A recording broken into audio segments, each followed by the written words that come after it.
Ini saya diberi amanah oleh Coach Dr. Fahmi untuk sharing knowledge yang berjudul tentang persiapan orang muda menuju masa depan gemilang. Seperti yang disampaikan oleh Coach Dr. Fahmi bahwa mempersiapkan generasi gemilang yang siap berkompetisi, siap menjadi pemenang dalam kehidupan. Lanjut Pak Iskandar. Sebelumnya saya memperkenalkan diri saya, jangan ketawa kamu. Nama panjang saya nggak usah. Nama saya Fazam, saya kelas 6, berasal dari Kota Malang. Saya adalah alumni dari beberapa kelas grounded. Ada GBC, Grounded Business Coaching, ada GLC, Grounded Leadership Coaching, Grounded Public Speaking, Grounded Book Writing, GSP Young People Angkatan 15, Scale Up Summit, Grounded Business Development bersama seluruh karyawan RSU Wajah Usada. Lanjut. Di awal ini saya akan menyampaikan tentang 4 tanggung jawab anak muda dalam menyiapkan diri. Yang pertama adalah bersikap jujur kepada orang lain. Jadi kalau kita mau tanggung jawab anak muda dalam menyiapkan diri, itu yang pertama adalah bersikap jujur kepada orang lain. Kalau kita sebagai anak muda tidak mempersiapkan diri dan kita tidak mengamalkan yang pertama ini, yaitu bersikap jujur kepada orang lain, maka dipastikan tidak akan berhasil. Yang kedua, jalinlah hubungan baik dengan orang tua. Ini yang penting. Kita sebagai anak muda dalam menyiapkan diri, kita harus menjalin hubungan baik dengan orang tua. Karena tanpa orang tua kita tidak akan mendapat kesuksesan. Yang ketiga, perlakukan orang lain seperti Anda sendiri ingin diperlakukan. Jadi kita memperlakukan teman kita itu seperti kita sendiri ingin diperlakukan seperti apa. Istilahnya bestie. Ya, yang tahu. Yang keempat, belajar dengan tekun. Agar untuk anak muda dalam menyiapkan diri, maka dia harus belajar dengan tekun. Belajar dengan keras, tidak pantang menyerah. Seperti yang tadi dikatakan oleh habib saya, The Beatles, dia itu 10.000 jam berlatih. Luar biasa. Jadi dia itu nggak peduli, pokoknya dia terus belajar, terus bertumbuh. Karena hasil dari dia belajar dengan tekun. Dia tekun melakukan itu, dia mengulang-ulang. Lanjut. Selanjutnya saya akan menyampaikan tentang 5 tahapan menyusun goal setting. Yang pertama adalah membuat target yang tertulis. Jadi jika kita dalam tahapan menyusun goal setting, itu yang pertama adalah membuat target yang tertulis. Jadi saya minta tolong. Jadi jika kita ingin cita-cita kita tercapai, maka kita harus membuat target yang tertulis. Jika target itu tidak tertulis, maka dipastikan tidak akan tercapai. Yang kedua adalah tetapkan tujuan bekerja. Anda ingin bekerja di mana, sebagai apa, jabatannya apa. Yang ketiga adalah gunakan konsep SMART. Konsep SMART ini nanti akan saya bahas di slide selanjutnya. Yang keempat adalah membuat rencana menggapai goal. Jadi jika kita ingin menyusun goal setting, maka kita harus membuat rencana menggapai goal.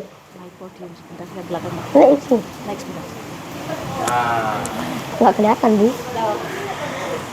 Praktik membuat rencana menggapai goal. Jadi jika kita ingin goal kita tercapai, maka kita harus membuat rencana.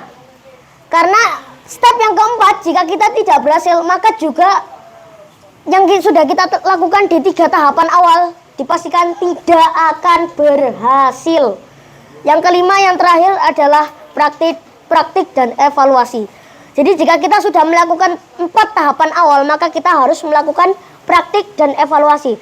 Praktik itu apa? Praktik itu jadi setelah kita membuat target yang tertulis, tetapkan tujuan kerja, menggunakan konsep SMART, membuat rencana menggapai goal, selanjutnya kita adalah praktek melakukan hal tersebut. Jadi jika kita belajar di GSP ini, kan kita membuat roadmap, membuat map kemana arah tujuan hidup kita, apa yang akan kita lakukan di tahun depan. Jadi kita harus melakukan praktek.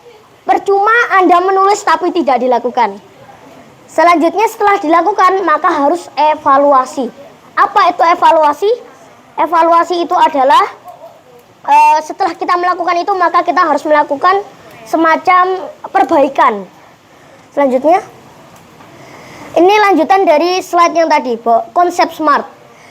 Tahun 1981, George T. Doran yang merupakan seorang direktur perencanaan perusahaan Washington Power Water, dia membuat konsep SMART. Apa itu konsep SMART?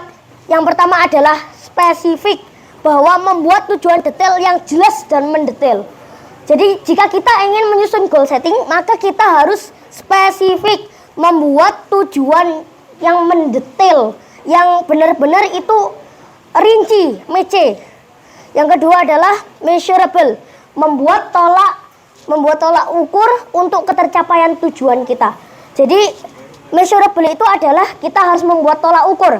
Misalnya kita ingin menjadi presiden, ingin menjadi dokter, maka tolak ukurnya apa? Untuk ketercapaian tujuan kita. Gak mungkin kita jadi presiden, ya udah aku cuma mau jadi presiden aja. Gak ada tahapan-tahapan apa untuk menjadi presiden. Dan itu pasti nggak bakal tercapai kalau kita nggak punya tolak ukur. Bahwa tolak ukur itu kita harus bisa mengukur tujuan kita, mengukur arah tujuan kita. Yang ketiga adalah realistik, membuat goal setting yang wajar atau sesuai dengan kadar kemampuan kita. Jadi bahwa kita itu harus realistik, real, membuat goal setting yang wajar. Jadi kalau kita punya cita-cita dan itu nggak sesuai dengan kadar kemampuan kita, maka itu nggak akan berhasil. Udah, percaya saya. Yang keempat adalah timely, bahwa menentukan waktu untuk ketercapaian tujuan kita. Misalnya seminggu, sebulan, atau setahun. Dan ini adalah waktu yang ditentukan. Saya mencari sumbernya itu saya membaca dari merdeka.com. Jadi memang harus membuat waktu untuk mencapai tujuan kita. Jadi ini batas waktunya. Seminggu, sebulan, atau setahun. Selanjutnya